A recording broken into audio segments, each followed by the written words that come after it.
lies, which not the most sophisticated animal that we know of can do at anything more than the most simplest level.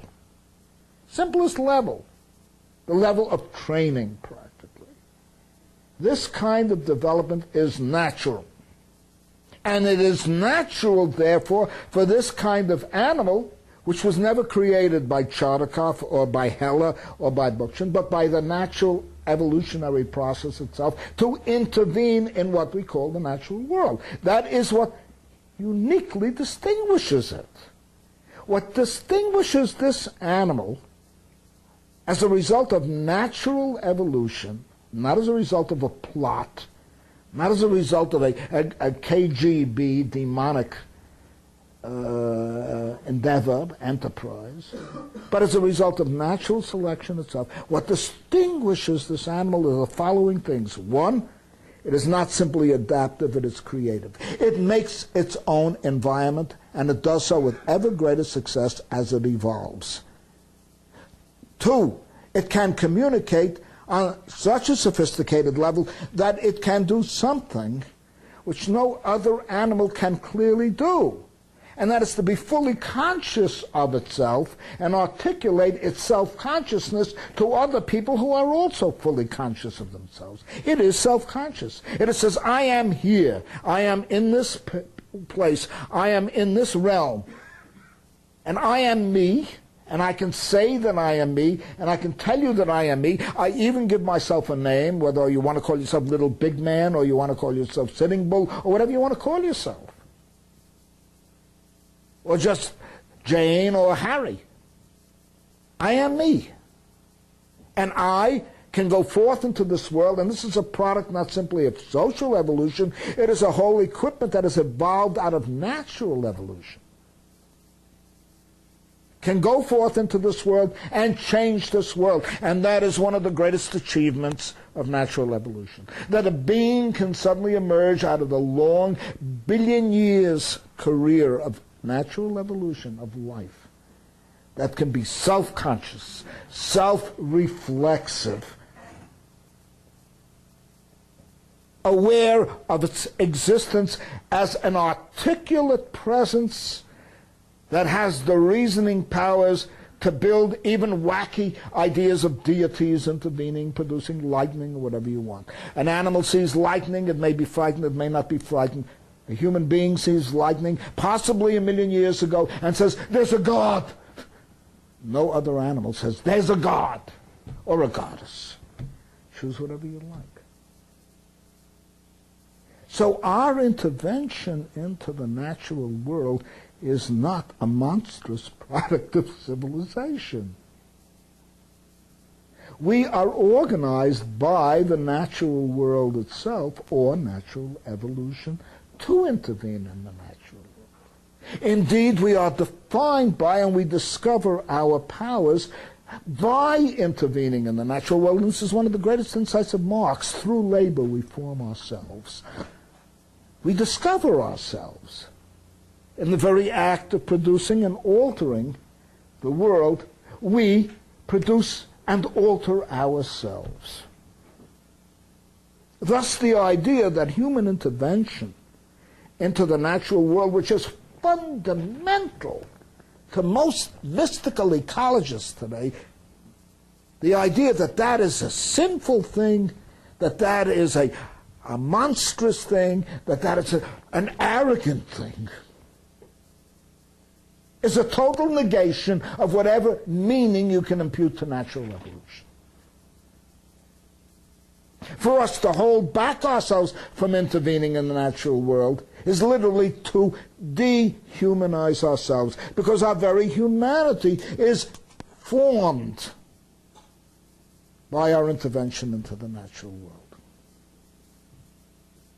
And let me take it a step further. This lie produces the basis for an ethics, because it poses the question of how we intervene into the natural world. Not whether we should intervene into the natural world. You couldn't keep human beings from intervening in the natural world unless you dehumanized them, unless you turn them into animals. Now, for those who want to know the relationship between human beings and animals, we are the only creatures around that are aware of the fact that there are other animals that either have rights or don't have rights or should be treated well or shouldn't be treated well. Every animal, basically, apart from an instinctive apparatus that makes it possible for it to function as a parent or whatever you like, as part of some kind of animal community, but not an animal society. No institutions are involved. Gorillas do not form states. Gorillas do not form police. Gorillas do not form assemblies. Gorillas do not have theories about democracy, fascism, this, that, and that. And they do not create the institutions that create a society. Animals can exist in herds. You may or may not argue, and that's a whole separate argument by itself, whether there's a dominant and submissive relationship between them. That's arguable. In which case you'll have to explain what the hell leopards are doing wandering around all alone. They don't have anybody to dominate. Bears normally can't stand each other. So how are they going to dominate each other? They don't form communities. You have no idea how many animals do not form any kind of community. Not simply a herd, but any kind of community. The parental relationship is the nearest thing many of the advanced mammals today have. Not all of them, but many of them. You'd have to rule out bears, which are solitary animals. You'd have to rule out the cats, except for lion prides, which are solitary animals. You'd have to rule out a vast number of animals, including certain primates, such as the orangutan, which is a solitary animal. So how can one talk about dominance and submission being inherent in the animal world when there's nobody to dominate? Because the animal is solitary. Who's it going to dominate? A tree? A coconut? It can't do it. Now we come to a certain basic thing. Human intervention is not an evil. The question is, first of all, that human beings are necessary to create the idea of an evil and a good. By what criteria are they going to develop what is good and what is evil? Who's going to develop? Bears don't have an idea of what is good and evil. Chimpanzees don't know what is good and evil. We know what is good and evil because we have the power to reason. So if we're going to talk about our intervention in the natural world, which characterizes us as a species, the good and the evil is a question of social discourse, is it not? Or should we be discussing this question with beavers? You know, when I hear about this council of all beings, I just want to yawn. I'm reminded of Belushi, John Belushi, on Saturday Night Live, the wilderness man who acted as a comic before animals, and you have chipmunks and you have rabbits, and they're all applauding and laughing while he tells a story. Did any of you ever see that skit on Saturday? Well, Saturday Night Live doesn't even exist anymore. What calls itself Saturday Night Live is an absurdity. It's juvenile. It belongs in high school. It's a sophomoric play, junior high school. Let's not overrate that sort of thing. But the point that I'm getting at is, where is this council of all beings? What meaning does the term have except as a metaphor? Except as a metaphor. If you want to talk about biocentricity, which has been graduated to the word ecocentricity, and by the way, for the wrong reasons that many people suppose, because it's also supposed to include non-living things like mountains and entire ecosystems. Not because it's a more expansive idea, it becomes more stupid. It includes volcanoes.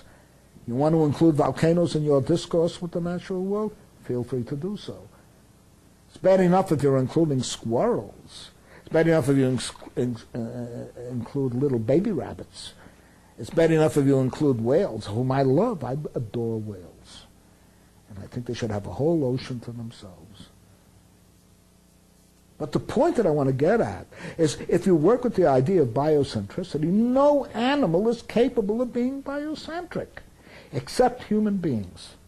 And the idea that human beings should depreciate themselves and regard themselves as no more than any other animal is a contradiction of biocentricity. Because people are needed to create the idea of biocentricity. You see what I'm trying to say? They are needed to create an ethics, to formulate one. What animal will go around and say, I am no more important, I, grizzly bear, am no more important than a jaguar? You can't even get grizzly bears to hang around together with each other. Still less formulate an idea like that. You need human beings. So the presupposition of biocentricity is a contradiction of their concept of biocentricity, they being the deep ecologists. It presupposes human beings to say that human beings are not important. In fact, human beings are immensely important. First of all, they do come out of natural evolution that cannot be erased. Secondly, when they are organized to intervene into the natural world, and that cannot be erased because that erases their definition as human beings. And it pushes them back to the level of an animality which they cannot even sustain. They'll go crazy if they didn't intervene. It would drive people crazy if all they did was sit there and grow like a plant. Or just prowl around the narrow territory of 6 acres as a grizzly bear might do, or another mammal, predatory mammal might do, or any type of territorial mammal might do. Human beings want to go out into the world. And that defines them. And that is what makes them at once magnificent and immensely dangerous.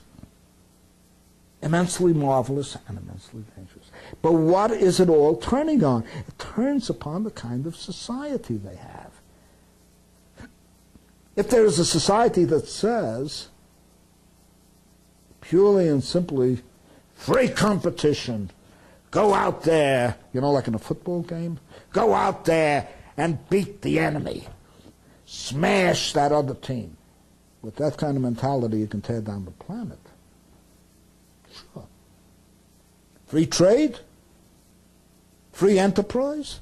With that mentality, you can tear down the planet. I agree. If, on the other hand, the emphasis is on cooperation, on complementarity, in which we are all mutually supportive of each other, ideas that I would like to go into in greater detail later when I discuss what I mean by a communalist society, then at that particular point we are really getting to the nub of what our problems are today. Not only in ecology, but also in society. Indeed, the two cannot be separated from each other. And ethics has to emerge from the idea that human beings will intervene, that they are a product of the natural world, but that they form a kind of natural entity, if you want to call it that, in which nature suddenly is, natural development is suddenly self-reflexive. You know what I'm trying to say? Consciousness now begins to enter into natural evolution. Consciousness has emerged. More than consciousness, a reason has emerged, and now begins to enter into natural evolution. It is the natural world looking back upon itself through human beings. So human beings are immensely remarkable.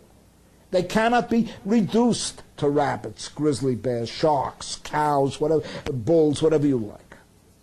It is an absurdity. And not only that, it is a very damaging notion because it frees human beings of a tremendous historical evolutionary responsibility, namely that they must be custodians of that natural world. That they have to take, as natural creatures and natural products of natural evolution, they have to take on the moral, the ethical responsibility to deal with that natural world in a rational manner. And there we have a very interesting discussion. But if you work with the simplistic notion that we all have to regard ourselves merely as part of the Council of Beings, when you find the Council of Beings, I'll join. There is no Council of Beings beyond the pure metaphoric statement that we are all interrelated with each other. No beings in the animal world are sitting around in a council, any more than they're laughing at John Belushi's